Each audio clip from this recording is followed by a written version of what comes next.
Assalamualaikum warahmatullahi wabarakatuh. Perkenalkan, nama saya Wahyu Septianawati, NIM 1860303222023. Perkenalkan, nama saya Yusita Khalif Abramudia, NIM 18603322222. Perkenalkan, saya Duma Nurunia dengan NIM 1860303221032.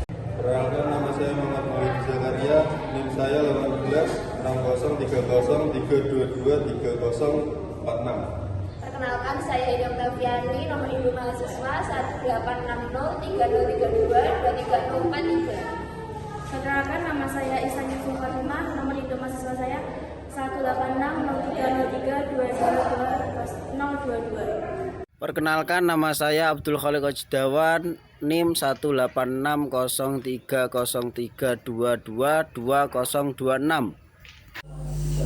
Assalamualaikum warahmatullahi wabarakatuh. Selamat malam.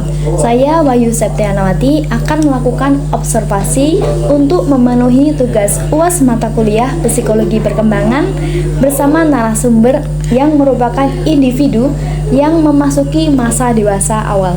Baik, dengan saudara siapa? Sebelumnya perkenalkan, nama saya Abdirah Fatiakan, asli Tulungagung dan sedang berkuliah di UIN 1 Tulungagung, Prodi Komunikasi dan Penyiaran Islam dalam Fakultas Usuluddin Adab dan Dakwah. Jurusannya tadi KPI ya, Kak ya? Iya.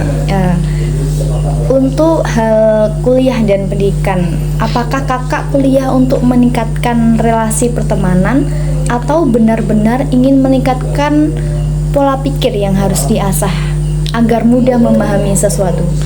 Kemungkinan dua-duanya, Kak. Selain kita itu kuliah untuk memenuhi kebutuhan pengetahuan kita, saya juga kuliah mendapatkan teman juga. Jadi untuk urusan perkuliahan dan relasi itu seimbang ya, Kak ya? Seimbang. Baik, terima kasih. Untuk mengerjakan tugas nih, kan pas mengerjakan tugas untuk jurusan KPI itu mudah-mudah susah ya, Kak ya? Sama aja, Kak, sepertinya. Oh, seperti itu. Dalam mengerjakan tugas yang mengandung unsur edit yang dimana kita harus duduk berjam-jam gitu, apakah itu mengganggu motorik kakak? Kelihatannya ketika saya mengedit itu memang butuh seperti itu, karena dengan kita fokus, duduk, tenang, itu kreativitas saya lebih bisa digunakan, inspirasi saya berjalan. Seperti halnya kita juga saat duduk, ibaratnya di depan layar, kita juga bisa searching agar inovasi-inovasi saya itu terasah. Seperti itu ya, Kak ya. Nah, untuk hubungan pertemanan nih, pertemanan di kampus, saudara itu termasuk yang golongan simbiosis mutualisme atau sekedar interaksi saja dengan teman-teman sebaya di kampus? Mungkin karena teman saya banyak, bukan saya saja, tapi mahasiswa pastinya memiliki teman yang banyak.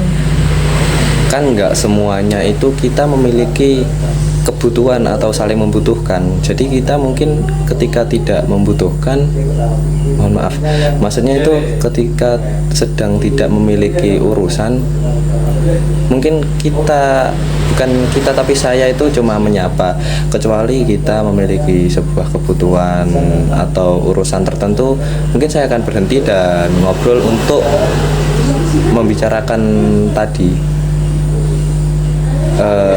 Kayak gimana ya, membicarakan tentang kebutuhan yang akan kita jalani gitu.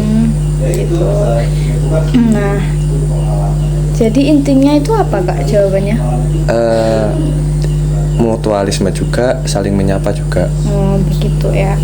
Tergantung sikon ya, Kak ya? Ya, tergantung sikon. Nah, mahasiswa kan pasti mempunyai kesibukan yang beragam ya, Kak ya. Ada yang kuliah saja, ada yang kuliah dan kerja gitu. Nah, untuk mengatur waktu agar tidak keteteran itu, manajemen waktu yang baik menurut kakak itu bagaimana? Mungkin saya masih belum bisa untuk mengatur waktu, karena gimana, saya tuh dikata kuliah saja tidak, dikata kuliah sambil kerja juga tidak, karena saya lebih fokus ingin kuliah. Tetapi ketika saya ada job ya sesuai dengan keinginan saya menjadi media, sesuai dengan jurusan saya, ketika ada job ya saya ikut freelance juga. Jadi terkadang saya masih belum bisa mengatur waktu. Seperti itu. Mungkin Masnya nih mau berbagi ke penonton bagaimana cara manajemen waktu yang baik. Karena saya belum bisa manajemen waktu, jadi belum beranilah berkata-kata tentang manajemen waktu. Nah, lanjut mahasiswa dalam lingkup masyarakat nih. Nah, mahasiswa itu dalam masyarakat pasti mempunyai suatu peran yang unggul. Nah, hubungan kakak dengan masyarakat yang paling bisa memberikan improve pada saudara sendiri dan pada masyarakat itu apa kegiatannya? Ini menyesuaikan masih satu topik dengan mahasiswa saya sebagai mahasiswa tadi. Mungkin rumah saya kan dekat dengan masjid. Lalu di dalam masjid tersebut ada struktur yang namanya remaja masjid, yang pada struktur tersebut itu kayak mengembangkan coro Jawane Mbak yo. Iku ki ngurip-nguripi masjid, menghidup-hidupi masjid, seperti ada kegiatan kita ikut meramaikan, terus membantu ketika acara tersebut berjalan. Seperti contohnya adanya ngaji rutin setiap minggu pagi contoh. Karena saya mahasiswa dan saya ada dalam prodi KPI yang tadinya KPI di Win 1 itu berfokus pada broadcasting, saya memediakan setiap acara atau ngaji-ngaji dan event-event di sana, contoh di live kan, terus dipublikasi seperti itu. Baik. Jadi kakak berperan sangat penting ya dalam pengajian tersebut ya? Enggak, masih banyak lagi peran-peran di sana. Ada remaja masjid, ada takmir masjid, dan masih ada lagi yang lainnya. Jadi kesimpulannya tuh kakak memberikan fasilitator untuk orang yang ingin mendengarkan ceramah di luar sana yang tidak mengikuti secara offline, begitu ya kak? Benar sekali. Oke, baik. Nah, untuk sekarang nih kakak kan lagi sibuk-sibuknya nih. Nah, kesibukan yang padat untuk mungkin ada freelance dan tugas akhir yang semakin padat gitu ya. Apakah kegiatan atau kesibukan tersebut itu berpengaruh dalam menjalankan ibadah dalam agama saudara sendiri? Yang pastinya sedikit tersenggol Mbak ya. Cara bahasanya sedikit tergoyahkan. Mungkin kaget dengan, kan saya masih belum bisa yang namanya itu mengatur waktu. Jadi jadwal saya itu masih belum bisa tetap gitu. Masih berpindah-pindah, yang awalnya hanya kuliah lalu tiba-tiba ada job. Jadi freelance saya berjalan. Jadi ketika selain kita kuliah, kita ketambahan yang namanya freelance tadi.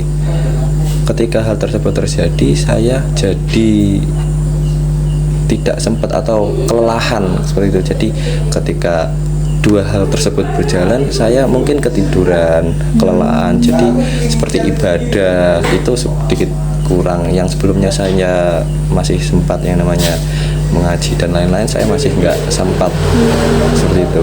Jadi hal itu sangat terganggu ya kakaknya dengan kesibukan itu atau?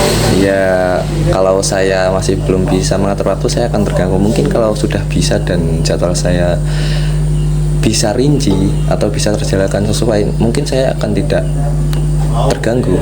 Jadi untuk hubungan masnya dengan Tuhan itu masih ada hubungannya tentang manajemen waktu ya mas? Ya, masih ada. Baik. Dan selanjutnya nih ada pertanyaan hubungan dengan orang tua sendiri. Adakah tanggung jawab yang diberikan orang tua kepada saudara? Untuk tanggung jawab saya dari orang tua mungkin masih belum ada.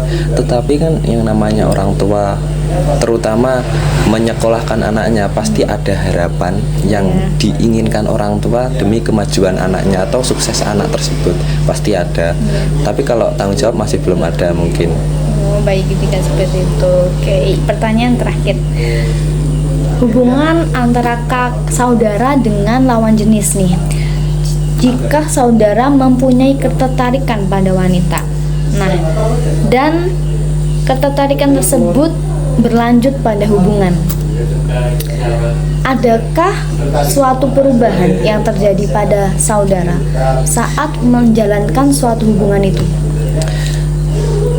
Yang namanya perubahan itu pasti ada dua, Kak. Perubahan yang akan menjadi lebih baik dan menjadi lebih buruk. Seperti contohnya ketika saya mendapatkan lawan jenis, sebenarnya kayak pasangan seperti itu. Jika dia membuat saya lebih baik, saya akan tetap bersamanya. Seperti contohnya dampak positif dari saya memiliki pasangan, ketika saya sedang down, kelelahan, dia itu selalu mensupport saya. Terkecuali saya pernah mengalami yang namanya pasangan yang menjadikan saya tidak berkembang. Selagi dia atau pasangan saya itu bisa membuat saya berkembang atau lebih maju, saya akan tetap bersamanya mungkin. Kecuali nantinya saya dibebankan adanya dia menjadikan saya tidak berkembang, ya saya nggak bisa lebih menjauhi, karena kita tuh sebagai manusia yang ada di generasi Z itu, kita atau zaman sekarang itu harus come and go seperti itu. Oh, itu people come and go ya. Ya, seperti itu. Baik. Nah, di sini pertanyaannya sudah selesai. Saya ucapkan terima kasih kepada saudara yang telah menyediakan waktu untuk saya observasi dalam tugas UAS kali ini. Ya, sama-sama, Pak.